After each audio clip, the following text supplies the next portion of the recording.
How do you reignite your life?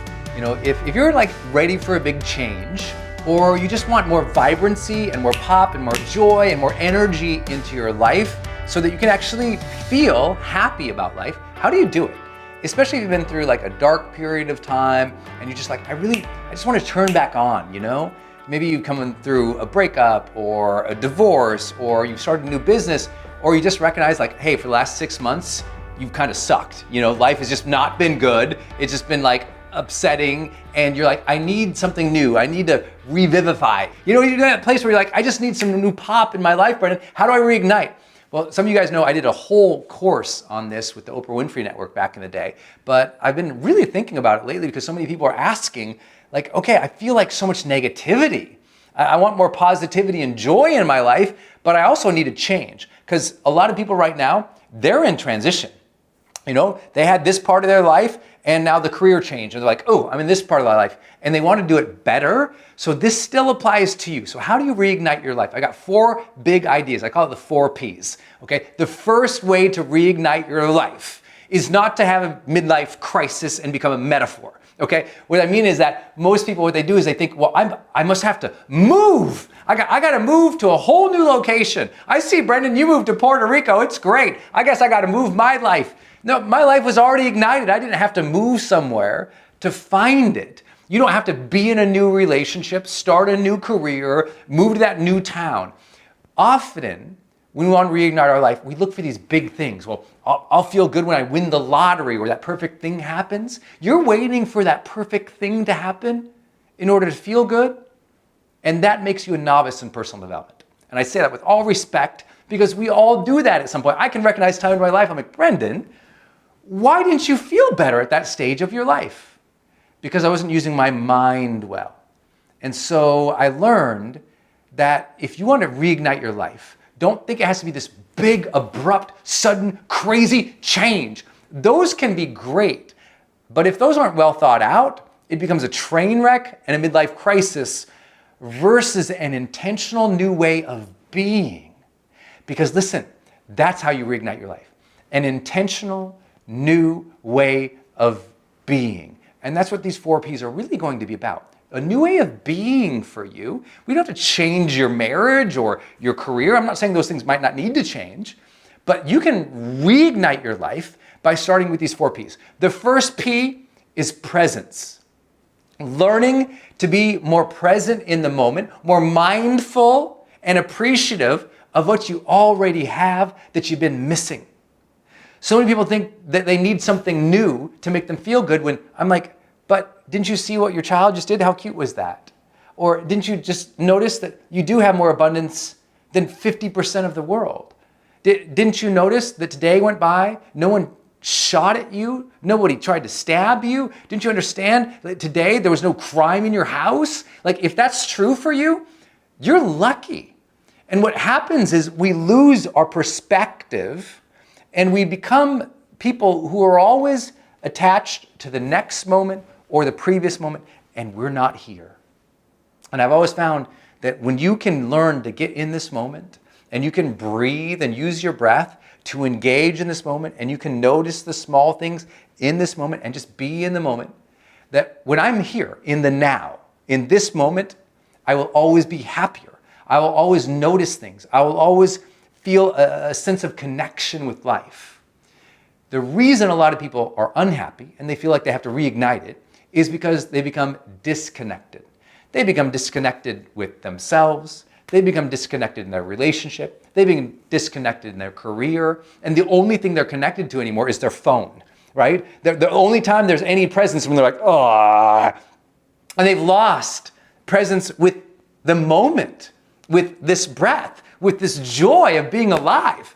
Like, I hope that you realize the ultimate way to reignite your life is to first have reverence for life. And if you have reverence for life, you connect with the moment. You have fun with the moment. You dance with the moment. It's all here.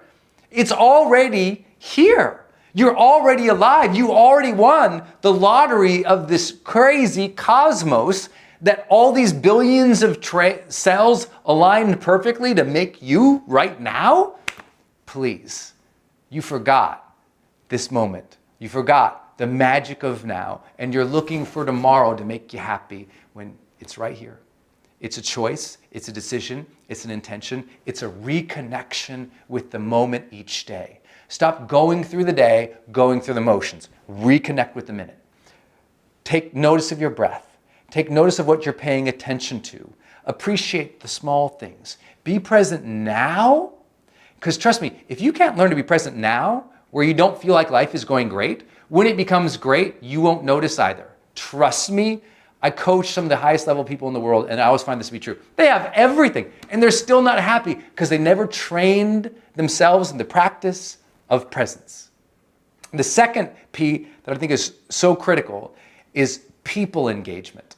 And that is, if you want to reignite your life, the way to do that is in your current relationships, the people you already interact with, the people you already love, the people you already lead, the people you already work with. I want you to re-engage them again.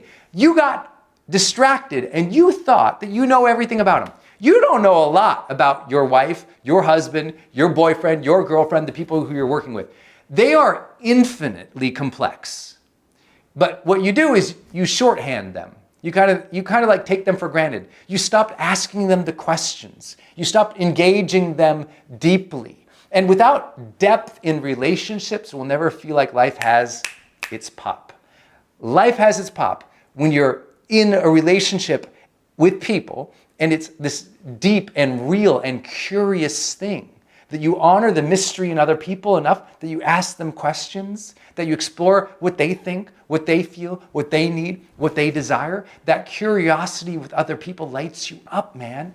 But you take them for granted because you've been around them for a while. Yeah, you know your kids. Yeah, you know your husband. Yeah, you know your friends. But you don't. And once you accept that, it becomes like a curious thing again. I mean, think about all of the vibrancy and the pop that you had at the beginning of your relationship with somebody. Remember those first couple weeks of dating? It was just like magic and fire because you're learning so much about the person.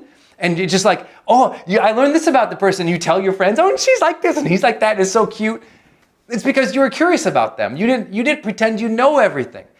But so many of us take our relationships for granted. And we're missing the very thing right in front of us. Just like presence, it's right in front of you. The people in your life are there to make your life come alive.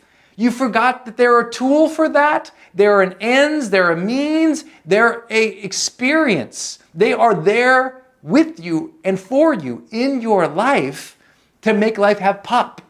And don't blame them if they're not giving you that. Because that's what we do. Well, she's just negative. She's terrible. They don't support me, Brendon. Yes, I understand, and that might be true. But if you haven't fully tried to re-engage them and been present with them, don't expect them to do it for you. So first, take ownership. Ask, have I really poured myself into these relationships, getting to know these people and diving deep? I mean, think about when someone does move to a new town. Why is it so magical? New people they can ask questions to and get to know. Well, they had people at their house too, but they forgot to do that. So I hope that makes sense. Re-engage the people around you. There is vibe and pop there like you just can't even imagine. Third P is probably it's not a sexy one. I gotta tell you, it's planning. Planning. The reason a lot of people want to reignite their life is because they're frustrated with where they are. They're not having the momentum behind them. They recognize they have unbelievable potential and they have not been activating it. And why? Because they have been leaving their growth, they have been leaving their momentum, they have been leaving their goals to randomness. Let's just see what happens. Every day, see what happens. Every day, see what happens. Every day, see what happens. And if every day is, I guess I'll just see what happens, guess what the odds are? In a month, nothing happened.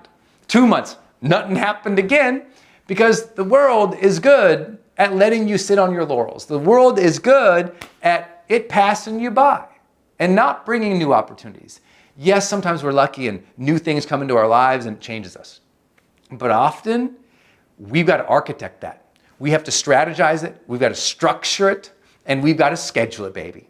You have to think about that. You have to take back the strategy and the structure and the scheduling for you to get ahead. What does this mean? It means planning. It means I need to be able to show up in your house. You need to be able to open up your laptop or show me on a wall somewhere on a piece of paper at the kitchen table. Here's my plan, Brendon. Here's what I'm excited to do. Even if all that shows me is, what's my ideal day look like? I'm trying to work towards that every day, Brendon. It doesn't have to be your mission to go to Mars. It can just be like, here's what an ideal day would look like for me. I'm going to hit it more often than not. It's just a plan. And without a plan, without knowing what your next month is about, we end up going month to month to month, flailing about. And then one day we're going, I'm kind of miserable. And I don't know why. I'm like, I know why. Because you're the same as you were 5 years ago. And we all have within our heart and our soul the growth imperative. It's in us by biology, evolution, God, whatever you want to call it. We are meant to grow and to try to reach the rim of our full potential. But that can't be done without some planning. So think about, what do you want next month? What does your ideal days look like? What are the big goals and projects you want to work towards? Bust them down, put them in the calendar, start building knowledge, skills, and ability to be able to achieve those faster. And that's getting you a little momentum, because momentum makes life come back to full color. Got it? Other idea I think is really important is that as you're striving towards this, the fourth P is peaceful progress. One reason that people want to reignite their life isn't just because they didn't get where they wanted to be. One reason often is because where they got, they can't sustain it and they don't want to do it that way anymore. They burnt themselves out, they hustled themselves in the ground, they ground and ground and ground, and they were in the grind philosophy, and they cheated their relationships, they cheated their health, they cheated their joy, they stole away their presence because the way they were striving was not present, but also was not peaceful. You got to meet life with peace. Yes, there's that warrior part of us. Yes, there's that grind part of us. But if you ground yourself into exhaustion, that's why you feel like you need to reignite. That's why people love to go away to a week-long detox somewhere, because they're like, I need to turn off the phone, I need to eat healthier, I need to work out, I need to take care of myself. Because self-care is part of peaceful progress. To take care of yourself as you are striving isn't a luxury, is a necessity for long-term performance. As many of you guys know, I conducted the world's largest study that's ever been done on high performers, which are essentially the top 15% of the most accomplished people in any field, any art, any endeavor. And these top 15% people aren't superhuman, but one thing they are doing is they are striving more satisfied. They are joyous on their journey. They are happy with the path. They're not waiting for the destination or the outcome, and they're not grinding themselves in the ground every day with work. Rather, they're peaceful. There's a sense of centeredness to how they are proceeding through life. You ever meet somebody like that? They walk in the room and they're just so grounded and so centered and so peaceful, and you're like, gosh, I wish I had some of that. You got to practice yourself into that. So for some of you who just, you feel like always stress, always anxiety, always frustration, always nervousness, always like hustle, geez, please teach yourself to meditate. Simple. Close your eyes, 20 minutes a day, 5 minutes a day, 10 minutes a day, and just release your thoughts and release the tension in your body. If you need a training on that, just Google me on YouTube and type in release meditation technique. The release meditation technique. I have a whole other video just like this where I teach how to meditate. 2 million people have learned to meditate from me. I'm super honored by that. It's something simple that can give you a daily break from all the noise in your head that can steal away your presence, steal away your connection with other people, steal away the motivation to pursue all that planning that you did. Because listen, you could do all those things, but if you're completely hectic, freaked out, anxious, upset all the time, and you're exhausted, there is no way. We cannot reignite your life without managing your self-care better. And I know you know all these things, but this is my invitation to you to explore. Or are you leaving any of this? Have you forgot your presence, the deep connection you have with people? Have you not been planning? And have you been progressing just with like all the time versus joy? You deserve to have a vibrant, joyous, connected, excellence-filled life.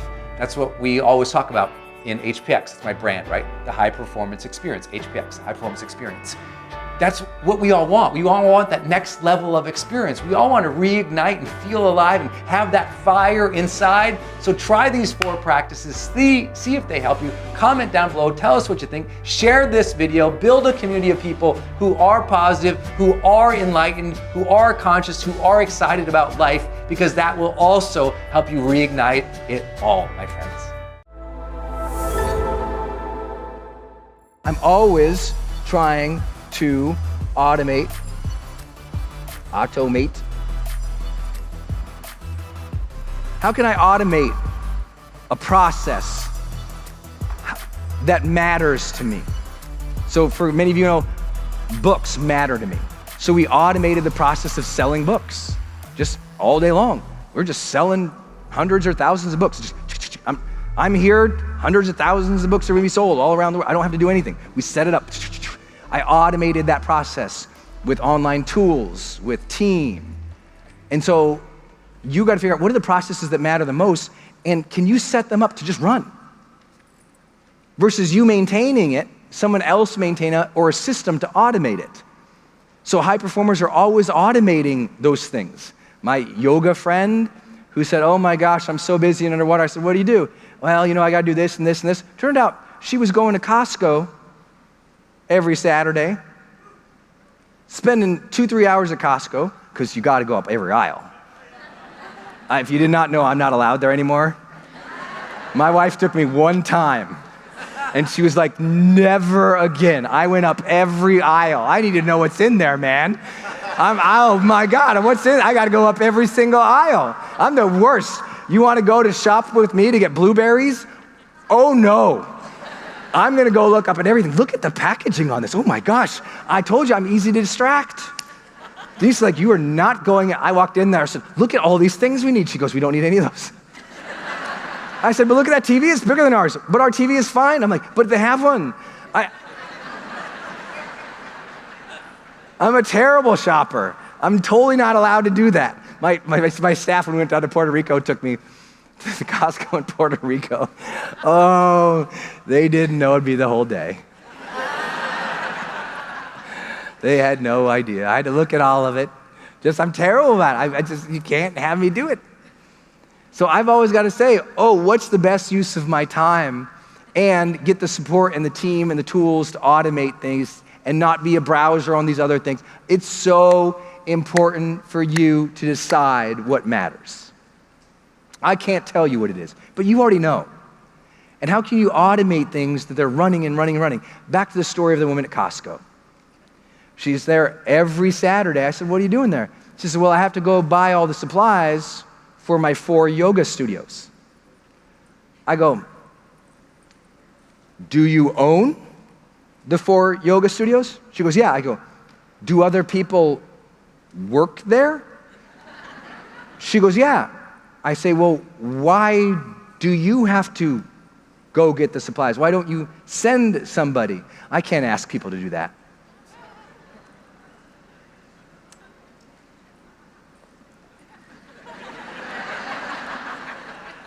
Do you pay them? Well, yes, I do. Well, what's going on with you? Why do you have to control what you are controlling? Maybe write it down.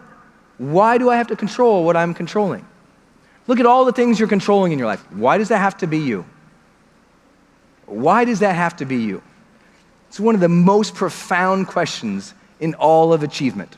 Why does that have to be you? Who said that had to be you? Why does she have to go to Costco?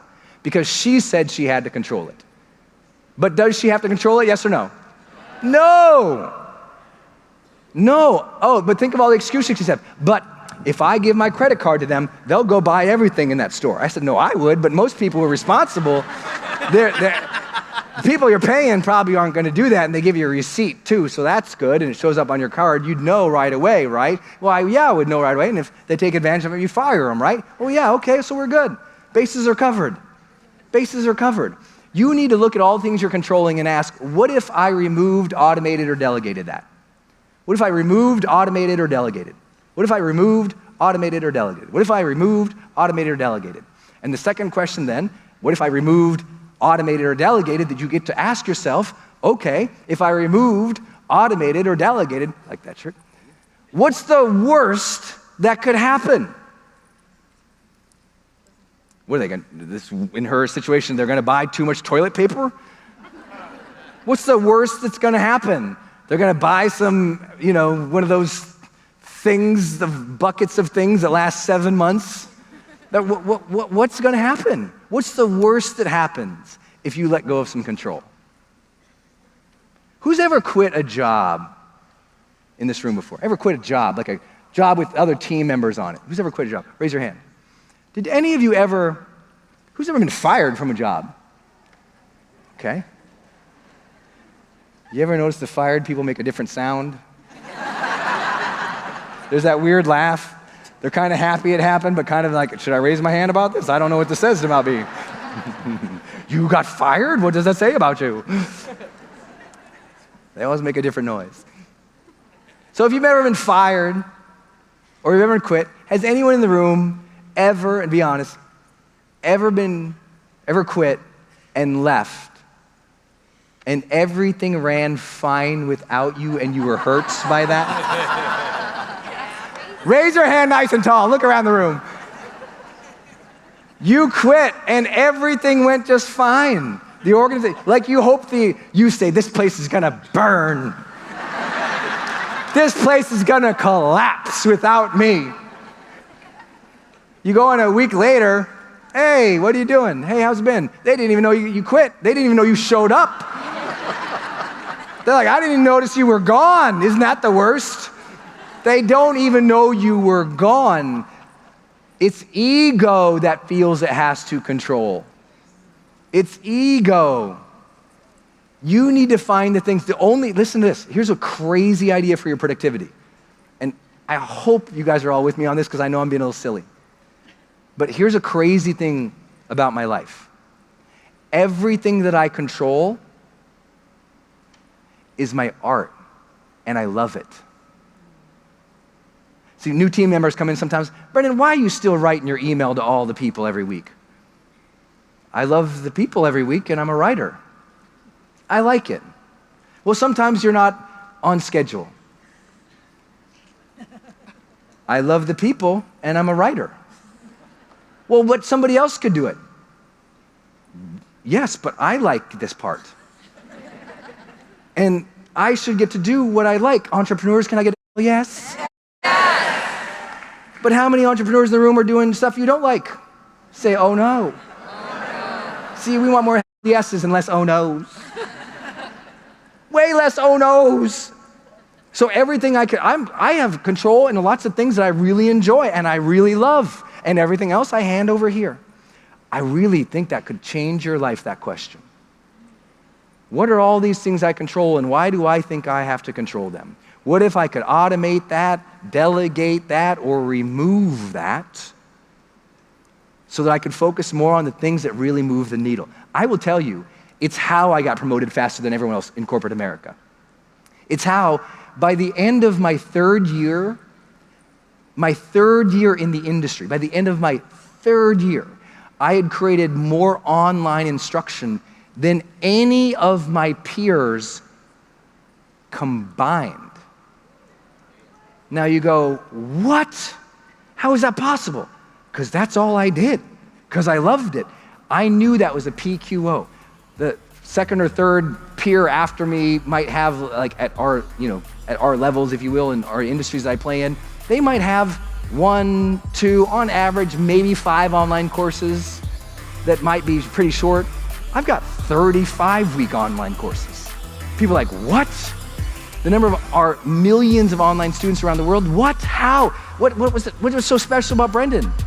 Well, 1, 2, 3, and 4. That was what mattered. Ambition. But too many of us back away from it because it got made bad, right? I was scared to have ambition, because you know what? If you have ambition too big for your britches, people start insulting you. Who do you think you are? Oh, you think you can do that? You don't even have any skill at that. You think you can do that? You haven't even had their training. You don't have the degree. You don't have the experience. You don't have the background. You don't have the social following. You don't have the environment. You don't have the money. You don't have the bank account. You don't have the credit. You don't have... And people start puking on you when you share your big dream with them. You're like, hey, look, no, listen, I'm trying to go up here. This is where I want to be, right here. I got this dream, it's huge. I got this ambition, this dream, this hunger for more. And immediately people seek to see whether or not you are qualified. And they judge you based on your past of qualification versus your present of how you show up. I don't judge anybody on their past. Actually, let me see how you show up right now. Because everybody in this room, how many of you all screwed up a bunch in your life? I mean, oh man, I'm such a screw up. It's so great. We're all screw ups in some way or another.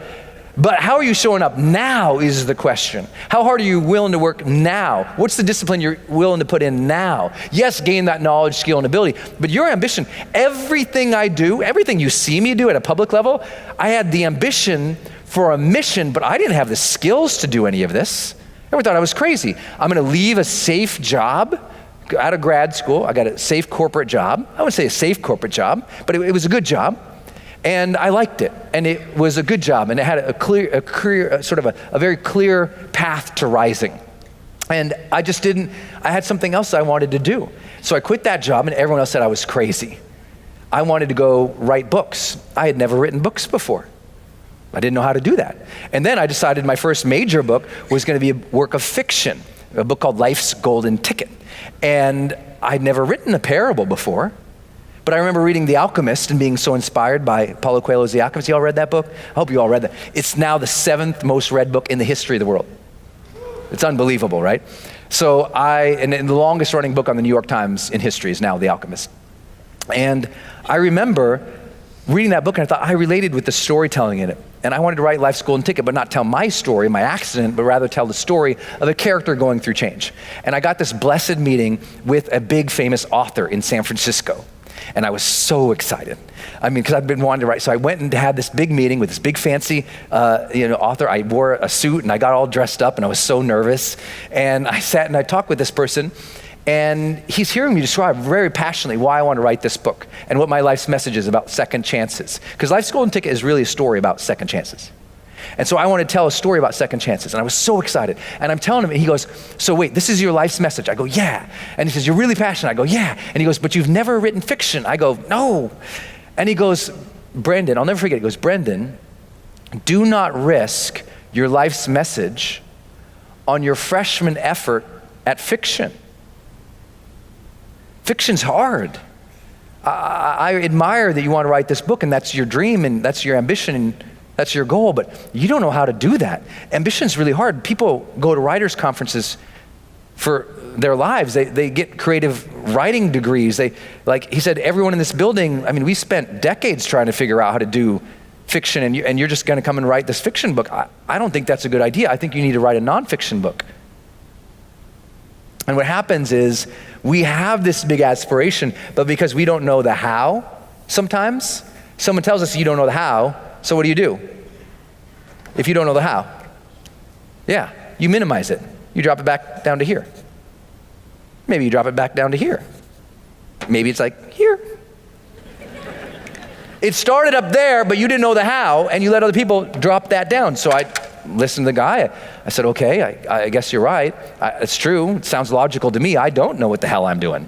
So maybe I shouldn't risk my life's effort. So then I spent 2.5 years struggling in San Francisco, trying to write Life's Golden Ticket as a nonfiction book. And it was like pulling teeth. I couldn't get it, it wasn't working. And then it was so frustrating. And I was like, I need to figure this out, because it was the time I was about to leave my job and everything, and I was putting everything at risk. I said, okay, the timing all turned out, went back to my childhood home where I grew up, tiny little home, tiny little bedroom, writing on my mom's sewing room table at the time to complete the book. And in 18 days, I said, you know what? I got to stop trying to write the book they told me to write and write this book that I feel like I should write. And I started all over from scratch, complete scratch. 18 days, all I did, I got up, my mom made an amazing big breakfast, I'd eat a big old breakfast, and I'd write, and I'd write, and I'd write. But Dad would come home from work, we'd go play racquetball. I'd come home, I'd write, and I'd write, and I'd write, until it was so dark and my eyes hurt, it was so late, and I'd get up from my desk, and I'd walk around my childhood neighborhood where I grew up, and my school, and my elementary school, and the playgrounds we'd play in, and then I'd go back, go to bed, I'd get up, and I did the same thing for 18 days. That's it, 18 days. And at the end of the 18 days, Life's Golden Ticket was done. Submitted it to, thank you. It was 18 magical days. If you've ever read the book, there's a huge surprise at the end. I didn't even know that was coming. I did not see that come. I mean, sure, so however shocked you felt, imagine me, I was writing the book. I was just typing along, watching, I'm like, oh, damn. I remember I'm watching the movie, I finished the book, I'm like, whoa, can that even happen? And I literally got up and I was walking around the little desk and I'm like, can that character, did I do this? And I had to go for a walk just to think about if the book could even end, because I didn't know the book was about to end. It just ended with that scene. And I was like, oh my gosh. So it was a huge surprise to me and I knew it was magic. We put it out there, 21 publishers turned it down. 21. My agent still jokes to this day, he only told me about 19 of them turning it down because he didn't think I could take the other few more that came in. Turn it down. Finally, boom, HarperCollins gets it. An editor who happened to edit and publish another book called The Alchemist fell in love with Life's Golden Ticket and gave it a shot. We put it out there and I got this dream to be this big author. I'm gonna go. We launched Life's Golden Ticket. I have no idea, none, what I'm doing.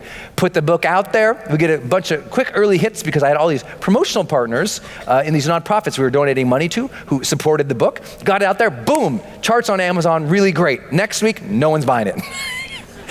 Totally, I mean, this ambition just keeps getting stomped down. No one likes your book.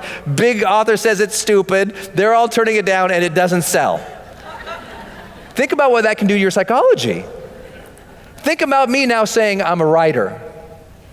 After the book doesn't do well, after everyone turns it down, after they say don't do it. Think about that, where that could have directed me. But your ambition is your own. And your ambition has to be free from all of that negative. If that's a real ambition, you gotta own that ambition. Psychologically, I was a writer. I said I was a writer. I said I was a writer on days I didn't write. I said I was a writer on the days they all turned me down. I said I was a writer when that guy who was a big name fancy writer who'd been on all the big shows, including Oprah, told me I was kind of crazy and I walked out of his office all dejected. I was still a writer. Sometimes what really gives us the greatest amount of motivation is when we got the guts to actually allow ourselves to tie some of our identity to what we're doing. And we're told not to do that because it can bring discouragement and heartache. But the counterintuitive things is high performers to a T, the top 15% who I interviewed, they said, oh no, they were comfortable tying up their identity in what they were doing. They were comfortable. It didn't mean it always turned out great. It didn't mean they always felt great, but they were comfortable owning it, right? They were comfortable owning what they were doing. They owned that, and because they owned it, the motivation was there. Because you know when the motivation isn't there is when your ambitions are half-ass. When you kind of want it, you kind of don't. And that's why you kind of work for it sometimes, and sometimes you kind of don't. Because psychologically, you haven't allowed yourself to own the ambition, to feel it inside and say, that's part of me. I'm gonna make that happen, come hell or high water. I didn't care the first book. I said, maybe the next book, maybe the next book, maybe the next book. Didn't matter to me. I was gonna keep on that ambition because it was important to me. You've got ambitions important to you and your family and the people you're serving, and it doesn't matter what I say or the person to your left or right says. If you own that ambition, you pursue it, and you pursue it with full heart. And when you pursue it with more heart, that ambition, that keeps sparking over and over and over. You don't have to rev yourself up because it is you. This can be your day for personal growth. This can be that day you committed to and you remember and you go, that was the day I got myself a community. I got better coaches. I committed to making my life the absolute best that I could. This is that day. Make today your growth day. Click the button on this page and sign up right now.